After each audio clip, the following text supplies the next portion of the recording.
भरती तयारी करणाऱ्या विद्यार्थ्यांसाठी अत्यंत आनंदाची आणि महत्त्वाची अपडेट आज आलेली आहे. मित्रांनो, मुख्य न्याय दंडाधिकारी यांचे न्यायालय एस्प्लेट मुंबई या ठिकाणी सफाईगार या पदाची नवीन जाहिरात आलेली आहे. आणि ती जाहिरात कशा पद्धतीची आहे, पात्रता किती आहे, पदे किती आहेत आणि फॉर्म कशा पद्धतीने भरायचं संपूर्ण डिटेल्समध्ये माहिती आपण या व्हिडिओमध्ये पाहणार आहोत. जेणेकरून तुम्हाला कोणत्याही प्रकारची अडचण निर्माण होणार नाही. कारण मी सांगत असतो प्रत्येक वेळेस, की कोर्टाचा कोणताही फॉर्म भरत असताना एक चूक जरी झाली, तरी आपली पोस्ट घालवू शकते. त्याच्यामुळे ऑथेंटिक माहिती आपण तुम्हाला प्रोव्हाईड करत असतो. त्याच्यामुळं हा व्हिडिओ पूर्ण बघा. जर कळत नसेल तर 2 वेळेस पहा. संपूर्ण माहिती आपण यामध्ये देणार आहोत. कारण ती माहिती खास तुमच्यासाठी आहे. ओके. तर पाहूया.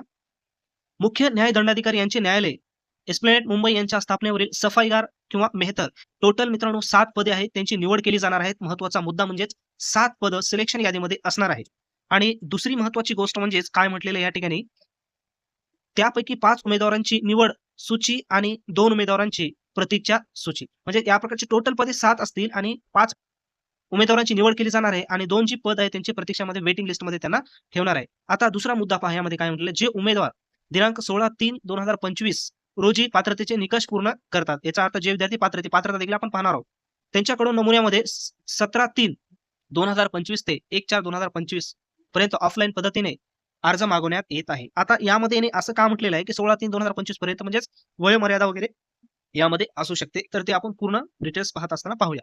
तर 17 तारखेपासून फॉर्म स्वीकारण्यासाठी सुरू होणार आहे आणि अंतिम तारीख असणार आहे 1/4/2025. 1 एप्रिलपर्यंत तुम्हाला भरायचा आहे. आता यामध्ये महत्त्वाची गोष्ट म्हणजे हा फॉर्म जो भरायचा आहे, तो पूर्णपणे ऑफलाईन भरायचा आहे आणि ऑफलाईन फॉर्म भरत असताना अनेक व्यक्तींच्या चुका होतात आणि त्यांना मग त्या भरतीमधून बाहेर व्हावे लागते.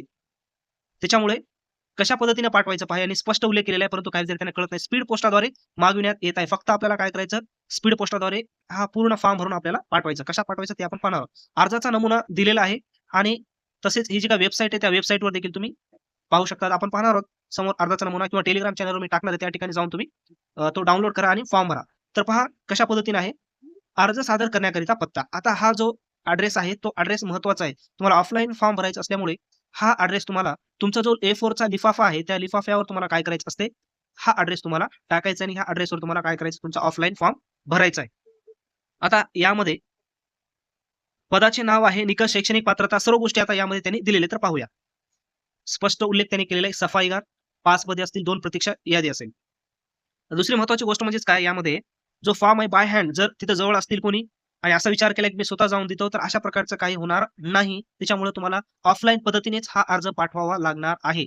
पुढे काय म्हटलेलं आहे, दृढ शरीरयष्टी आणि पदाच्या कामाचे स्वरूप विचारात घेऊन सर्वार्थाने सक्षम असणे आवश्यक आहे. म्हणजेच बॉडी वगैरे एकदम फिट असायला पाहिजे.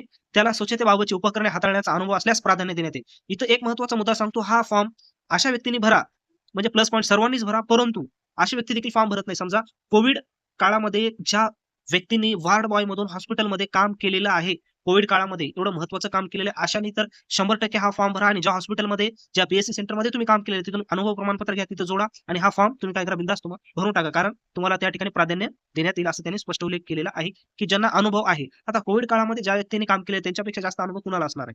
कारण लोकं मरत होते तरी देखील हे व्यक्ती काय करत होते, त्यामध्ये आपला जीव धोक्यात घालून कार्य करत होते. आता इथं पात्रता स्पष्ट उल्लेख केलेले आहे. उमेदवार किमान 4थी पास असावा, त्याला मातृभाषा वाचता व बोलता यावी. इथं महत्त्वाचं आहे, बरेच विद्यार्थी इथं घोळ करतात. 4थी पास म्हणजेच मार्क मेमो कंपल्सरी लागतो मित्रांनो. 4थीचा मार्क मेमो कंपल्सरी जोडायचा आहे तुम्हाला आता. ऑफलाईन फॉर्म भरत असताना. हे कोणी सांगत नाही, मी सांगत आहे. पॉइंट्स कव्हर करा. आता इथं उल्लेख केलेला आहे. तुम्ही या प्रकारचे जे काही दिसत आहे समजा, स्क्रीनवर वाचून घ्या. महत्त्वाच्या पॉइंट्सवर मी चर्चा करेल. कारण की जर सर्वच गोष्टीवर चर्चा केली, तर हा व्हिडिओ अत्यंत मोठा होईल आणि तुम्ही या ठिकाणी पाहणार नाहीत. तर अशा पद्धतीनं हे संपूर्ण तुम्ही वाचून घ्या. पुढच्या व्हिडिओमध्ये अजून मी तुम्हाला डिटेल्स देईल. कशा पद्धतीने काय करायचं, काय नाही तर. नवीन जाहिरात आलेली आहे आणि दुसरी महत्त्वाची गोष्ट म्हणजे पेमेंट या ठिकाणी पहा 15,000 ते 47,600 पेमेंट असणार आहे.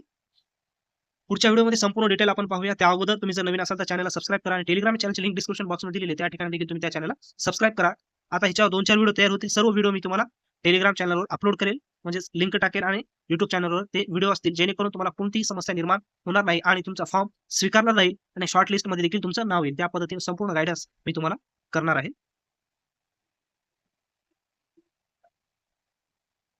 जास्तीत जास्त व्हिडिओ शेअर करा मित्रांनो.